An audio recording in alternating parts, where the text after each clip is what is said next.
Finally, the final type of dialog that's available in Android is the custom dialog. And this is really a dialog that you use when there's nothing else that's really going to work for you, when you have something that's so custom that you need to have complete control over the display of the dialog.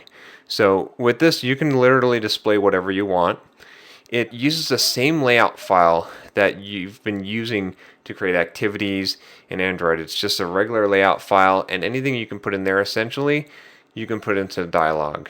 You'll just basically inflate that or set the content view just like you do with an activity.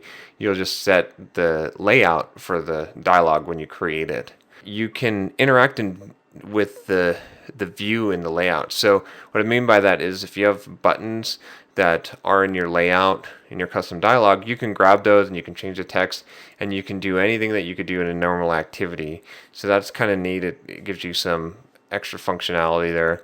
It always has to show a title unless you basically create an alert dialog and then add the layout, inflate the XML yourself, and add that. There's a workaround to that, but essentially, basically our true custom dialog has a title, and that's just a limitation in the Android framework.